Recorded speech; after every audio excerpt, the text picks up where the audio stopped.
On a fait un rapport annuel qui était de 10 000 entre 10 000 et 12 000 interventions. Vous savez que je suis épidémiologiste clinicien et que le chiffre et moi, on a un amour fou. Je ne parle jamais de manière non documentée. La rationalité et la preuve sont d'ailleurs l'arme de l'épidémiologiste. Donc, de manière enregistrée, si on se lève tout de suite, on va au SAMU social, je dis aux statisticiens d'ouvrir la base de données, nous allons être à 27 000 interventions. 27 000 interventions avec une donnée capitale, je nomme, sur laquelle j'interpelle tous les Gabonais, pas seulement les pouvoirs publics. Les problèmes cardiovasculaires liés à l'hypertension sont désormais et seront pour très longtemps la première cause de mortalité en République gabonaise. C'est-à-dire que la tension est 2 fois plus grave. Le nombre de personnes qu'on a vues pour hypertension et pour des problèmes cardiovasculaires, d'accord, sont le double de ce qu'on a vu en pathologie infectieuse, alors qu'on a 28% de la forêt sur notre pays, qui recouvre le pays, et que par ailleurs, nous avons donc de manière indéniable le palu, le VIH, toutes ces patients infectieuses connues, mais non, hypertension en tête, et c'est capital. Si on a l'hypertension en tête, vous allez revoir le SAMU social quelque part. Ça veut dire quoi? Ça veut dire qu'on aura beaucoup d'AVC. D'accord? Mélangé au diabète, ça veut dire insuffisance rénale. Parce que quand tu as l'hypertension et le diabète, tu as insuffisance rénale, ça blesse les reins, en fait, le sucre. D'accord?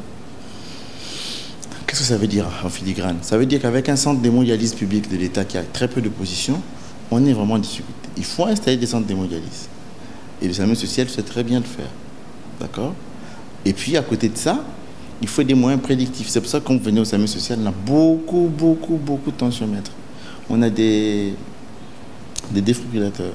On a vraiment des électrocardiographes dans les ambulances. C'est parce qu'il y a beaucoup d'hypertension, beaucoup de problèmes cardiovasculaires. Et c'est capital. Sans compter qu'on a amené un peu d'obésité. Vous savez, on imite toutes les cultures qui ne sont pas gabonaises, dans la nourriture, dans tout. On a des enfants qui deviennent obèses très jeunes, des jeunes adolescents, parfois des adultes aussi. Donc la culture du gros ventre, quoi. Quand on est trop mince, ça veut dire qu'on n'a pas les moyens. Quand on a un gros ventre, on intéresse tout le monde. C'est l'inverse qui devait se faire. Donc il y a tout ça, il y a toute cette révolution mentale à voir. D'accord? Et puis il y a aussi beaucoup de problèmes liés à la gynécologie. Là, c'est chez les hommes et chez les femmes. Beaucoup de chlamydia. Beaucoup de grossesses non désirées. Je reste sceptique sur la prévention du VIH-Sida, plutôt sur la prévalence, parce que la prévention est quand même très bien encadrée. Hein. On se bat très bien sur le VIH-Sida chez nous. La prévalence, il faut vraiment une nouvelle enquête de prévalence. Du moins, j'avais pu comprendre qu'il y en avait une qui était en cours, donc de résultats très rapidement, pour que nous puissions faire, sur la base de ces nouveaux résultats, une nouvelle campagne de prévention.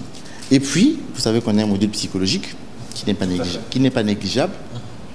Vous savez aussi que j'ai fait un spot publicitaire, le SAMU social a fait faire un spot publicitaire contre le Kobolo, qui devient maintenant un problème de santé publique, qu'il faut prendre à bras le corps, parce que les tests psychométriques que font les psychologues cliniciens au SAMU social montrent que l'impact du Kobolo sur les jeunes adolescents ou les jeunes garçons et filles commence à être un problème important de santé publique, en tout cas du moins sur les difficultés neurologiques à court, moyen et long terme sur ces personnes.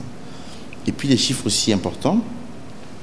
À Libreville, nous avons 36 médecins. À Franceville, nous avons entre 15 et 16. À Port-Gentil, nous avons 8 médecins. D'accord? Donc on a quand même une bonne cohorte de médecins, sans compter qu'on a quelques vacataires, quelques mercenaires médicaux qui viennent pour nous aider à travailler. Par exemple, un chiffre éloquent qui va vous faire plaisir, nous donnons à peu près 250 paires de lunettes gratuites aux gens.